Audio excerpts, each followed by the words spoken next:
로마서 7장 10절과 11절 우리 한 목소리로 같이 읽겠습니다. 10절과 11절 함께 읽습니다. 시작. 생명에 이르게 할 그 계명이 내게 대하여 도리어 사망에 이르게 하는 것이 되었도다. 죄가 기회를 타서 계명으로 말미암아 나를 속이고 그것으로 나를 죽였는지라. 아멘. 네, 인사합니다. 우리 예수님. 네, 예수님의 영이 아픈 가운데 넘치시기를 축원합니다. 아멘. 아멘. 오늘 함께 읽으신 로마서 7장 10절과 11절 말씀 본문을 토대로 율법의 기능과 목적이라는 제목으로 말씀 받겠습니다. 율법의 기능과 목적. 우리가 지난 시간 율법에 대한 반응들 그랬죠. 율법에 대한 반응들. 지금 사도 바울은 자신의 체험을 이야기하고 있습니다. 자신의 체험. 서기관 훈련을 받았던 사람으로서 자신의 체험이었습니다.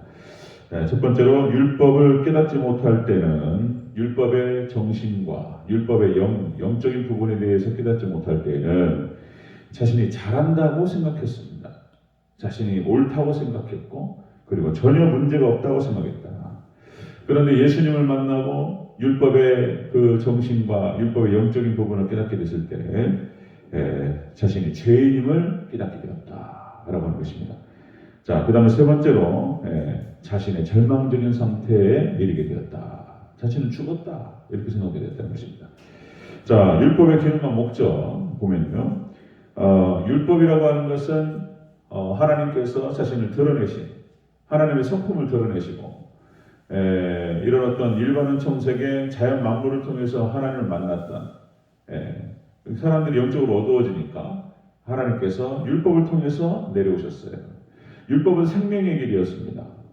율법은 축복받는 길이었습니다. 율법을 잘 따라가면 율법 안에서 사람들 사이에서 행복하게 살아가고 그리고 복받는 그런 원리였어요. 원리. 하나님을 사랑하고 그리고 이웃을 사랑하는 그런 원리였습니다. 그런데 이렇게 생명과 축복에 이르게 할 그런 율법이 죄와 사망의 법이 되었다. 오늘 본문에서 이렇게 얘기한단 말이죠. 자, 그것은 율법 때문에 그런 것이 아니고 죄 때문에 그런 거예요. 죄 때문에. 인간의 안에 들어와 있는 그런 죄, 원죄로 말미암아서 이런 죄가 사람을 그렇게 만들었다는 것입니다. 자, 이런 율법이 그래서 사람의 죄악됨을 드러내는 것입니다. 사람이 얼마나 죄악된 것인가를 드러내는 것이 율법의 기능이다. 사람이 그렇게 죽음에 이르게 될 그런 처지, 죽음에 이르게 될 형편을 보여주는 것이다. 율법이. 그럼 율법이 잘못된 것인가? 아니, 몰랐을 때는 잘 살았는데 알게 된 다음에 괜히 그런 걸 갖다가 보여줘가지고 아이고 나는 망했구나. 이것을 괜히 왜 깨닫게 하냐 말이에요. 이렇게 말하는 것이 맞냐 말이죠. 그것이. 그렇지 않다는 것입니다. 자, 자세히 한번 살펴보겠습니다. 율법의 기능과 목적. 첫 번째로 사망에 이르게 있다는 것입니다. 사망에. 자, 10절을 같이 읽겠습니다. 10절. 시작. 생명에 이르게 할 그 계명이 내게 대하여 도리어 사망에 이르게 하는 것이 되었도다. 아멘. 생명에 이르게 할 그 율법이 오히려 사망에 이르게 됐다. 자, 죄인에게 있어서 율법이 죄와 사망의 법이 되어버렸다. 율법이 잘못된 것인가? 여기서 되었도다라고 하는 뜻이 발견하다, 인지하다 그런 뜻입니다. 사망에 이르게 되었도다. 사망에 이른 사실에 대해서 발견하고 인지하게 되었다. 깨닫게 되었다. 그런 뜻입니다. 자, 이렇게 죄인에게 있어서 율법은 죄와 사망의 법이 되는 것입니다. 예를 들면 우리가 초등학교 때부터 시험을 봤죠. 시험을 보고 중고등학교 시험을 보고 그리고 대학에서도 시험을 보고 그리고 취직시험 보고 막 시험을 본다는 것이죠. 어떤 기준이에요. 어떤 사람이 실력이 있는 사람인지 실력이 없는 사람인지 변별력이 필요해요. 때에 따라서는 시험을 볼 때 그래서 다 쉽게 하면은 실력이 좋은 애하고 실력이 안 좋은 애하고 변별이 안 된단 말이에요. 그러니까 어려운 문제를 곳곳에 찔러놔가지고 그 실력 차이를 갖다가 변별하려고 그런단 말이죠. 자, 시험을 치릅니다. 시험 어떤 기준이에요, 기준. 자, 이렇게 해서 시험을 치르는데 어떤 친구는 1등을 하고 어떤 친구는 꼴등을 한단 말이죠. 그러면 1등한 친구한테는 그 기준이라고 하는 것이 그것이 생명의 법이 되는 거예요. 와, 1등이 나의 실력을 입증했다. 증명할 수 있었다. 그런데 꼴등한 친구한테는 뭐가 됩니까? 그게 사망의 법이 되는 거예요. 그게. 그러면 이 꼴등한 친구 입장에서 봤을 때는 아니 왜 시험은 봐가지고 사람 비참하게 만드냐. 시험을 탓할 수 있냐 말이에요. 그것이. 자기가 실력 없는 걸 탓해야지. 자기가 게으르고 자기가 공부를 하지 안 한 것을 탓해야지. 시험을 탓하는 게 말이 맞냐 말이죠. 예, 말이 안 된단 말이에요. 이게. 오늘 그런 상황이 되겠습니다. 그러니까 규례와 법도를 지키라. 자, 여러분들 레위기서 18장 5절에서 이렇게 기록합니다. 너희는 나의 규례와 법도를 지키라. 사람이 이를 행하면 그로 인하여 살리라. 아멘. 나 여호와의 말입니다. 그 규례와 법도 생명의 길입니다. 하나님을 사랑하고 이웃을 사랑하고. 그것이 자신의 이웃을 지키는 길이고 나의 가족을 지키는 길이고 자신을 지키는 길인 거예요. 그러면 살리라 하나님 말씀하셨어요. 그런데 이렇게 생명의 규정이 죄와 사망의 규정이 되어버렸다는 거예요. 그걸 안 지켜가지고. 그걸 안 지켜서. 자, 이게 다 죄 때문에 그런 것이지 왜 율법이 잘못된 게 아니라는 겁니다. 자, 율법의 기능과 목적은 죄인에게 죄와 사망의 법이 되게 하는 것입니다. 죄인에게 율법의 기능과 목적. 자, 두 번째 보면요. 두 번째. 죄가 기회를 타서 계명으로 말미암아 나를 속였다는 거예요. 율법이 속인 거예요. 죄가 속인 거예요. 죄가 속인 거예요. 죄가. 11절 초반부 읽겠습니다. 11절 시작. 죄가 기회를 타서 계명으로 말미암아 나를 속이고. 아멘. 누가 속였어요? 계명이 속였어요? 죄가 속였어요? 죄가 속였어요. 죄가 기회를 타서 계명으로 말미암아 나를 속였다. 이 말이 어려워서 이게 강화체라. 그러니까 이거를 정확하게 잘 뜯어서 정확하게 이해하지 않으면 오해한단 말이에요. 이거는. 죄가 속였어요. 죄가. 이 계명이 속인 게 아니고 율법이 속인 게 아니고 죄가 속였습니다. 자, 죄가 율법을 이용할 만큼 이 죄라고 하는 이 녀석은 강력합니다.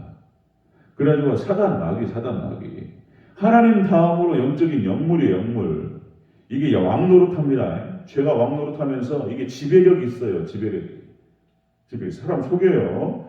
자, 마음이 부패하고 거짓됐어요. 사람이 죄 때문에. 마음이 부패하고 거짓되니까 율법을 따르지 않고 죄악된 길로 간 거예요. 죄악된 길로. 자, 여러분들 죄가 역사하는 방식이 교활해요. 굉장히 교활합니다.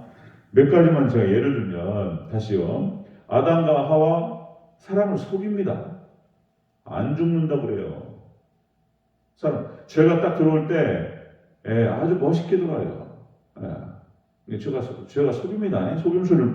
그 다음에 속여놓고는 하나님께 대한 반감을 갖게 해요. 이 죄가. 지가 잘못해놓고 자기 잘못을 생각하지 않고 하나님에 대한 반감을 갖습니다. 자, 그 다음에 선동시키고 미혹시켜놓고 그리고 난 다음에는 또 정죄합니다. 죄가 와가지고 사단이 와가지고 이렇게 선동시키고 괜찮아. 안 죽어. 하나님 닮는 거야. 그거 먹으면 하나님처럼 되기 때문에 하나님께서 못 먹게 했던 것이고 안 죽는 거야. 하나님께서 니네 속인 거야. 뭐 이런 얘기죠. 이렇게 미혹을 시켜요. 그래놓고 이제 따먹었어요. 그러면 이제 또 와가지고 그냥 네가 나쁜 놈인 거야. 이런 얘기 한다니까 또. 자기가 미혹하고 자기가 속여놓고 나중엔 정죄합니다 또. 이게 얼마나 나쁜 놈이냔 말이에요. 이게. 사단 마귀 죄가. 그 다음에 있잖아요. 또 내가 다 열교할 수가 없어요. 죄가 자신을 미화시켜요. 죄가 자신을 미화시킵니다. 예를 들어서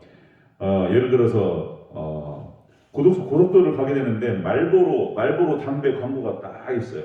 이 말보로 광고 담배를 갖다가 딱 할 때 텍사스 카우보이가 쫙 담배 한 대를 피고 있는 장면을 딱 찍어요. 그러면은 사람들한테 어떤 착각이 오냐면 그 카우보이가 강한 남성상을 보여주는 거예요.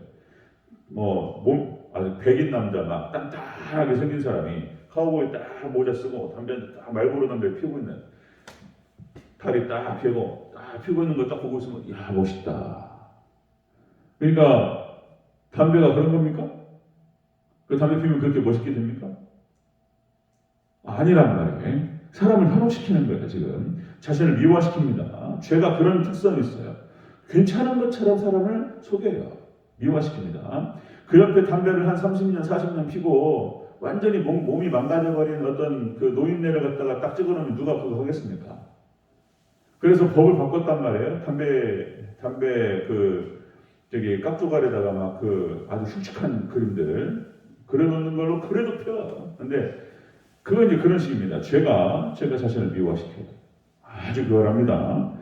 자, 여러분들 이렇게 율법의 기능과 목적은 율법이 그걸 드러내는 거예요. 율법이. 자, 죄인에게 죄와 사망의 법이 되겠고, 그리고 두 번째로 죄의 교활함을 보여줘요. 이 율법이 깨닫게 합니다. 죄의 교활함을 깨닫게 해요. 자, 세 번째 보겠습니다. 율법의 기능과 목적 세 번째. 자, 결국은 그래서 나를 죽였다는 거예요. 나를 죽였다. 11절 다시 한번 읽겠습니다. 11절 시작. 죄가 기회를 타서 계명으로 말미암아 나를 속이고 그것으로 나를 죽였는지라. 아멘. 죄가 계명을 이용해 가지고 기회를 타서 나를 속이고 그리고 나를 죽였다는 거예요. 이것은 뭐냐면은 죽음의 절망 상태를 깨닫겠다는 거예요. 죽음의 절망 상태. 아, 나는 죽었구나. 나에게는 희망이 없고 절망이구나. 뭐 암 사학입니다. 막 다 이래버리니까 얼마 안 남았습니다. 맛있는 거 드시고 가족들이랑 좋은 시간 보내시고 얼마 안 남았습니다. 이래 몸에 사망 선고예요. 사망 선고. 절망 상태입니다. 여기서 죽였다라고 하는 뜻이 살해하다, 도살하다 그런 뜻입니다. 도살하다, 파괴시키다. 자, 율법을 알게 됐는데, 율법을 깨닫게 됐는데 자신은 순종할 수가 없는 거예요. 예? 그러니까 불순종의 길을 걸어가면서 자신은 이제 죽는 거예요. 율법의 조항이 613가지. 그 중에 한 개라도 범죄하면 율법 전체를 어긴 거예요. 여러분들 야고보서 2장 10절에서 이렇게 기록합니다. 자, 야고보서 2장 10절. 누구든지 온 율법을 지키다가 그 하나를 거치면 모두 범죄한 죄가 되나니. 아멘. 아멘. 그렇습니다. 자, 그래서 여기서 얘기하는 건 뭐냐면은 율법의 기능과 목적이라고 하는 것은 우리 구원을 위해서 주신 것이 아니고 우리가 죄인이라는 사실을 우리가 죽을 수밖에 없고 절망적인 상태에 있다는 사실을 깨닫게 하는 것입니다. 그리고 결국은 우리를 예수님께로 복음으로 인도하는 목적이 되겠습니다. 아멘. 예수님께로 인도하는 거예요. 그리고 그 예수님께로 인도해서 그럼 예수 그리스도를 영접하게 되고 예수님을 의지하게 되고 나중에는 결국은 그 율법의 조항들을 하나씩 지켜나갈 수 있는 참된 믿음의 사람들을 만들기 위한 것이 목적입니다. 아멘. 그게 율법의 기능과 목적이었다. 자, 말씀 정리하겠습니다. 율법의 기능과 목적이 이렇게 다가왔던 거예요. 죄인에게는 죄와 사망의 법이 되겠다. 두 번째, 죄의 교활함을 보여준다는 것입니다. 깨닫게 한다. 세 번째, 죽음의 절망 상태를 알게 하는 것이 율법의 기능과 목적이었다는 것입니다. 아멘. 자, 우리는 이제 예수님께로 들어왔습니다.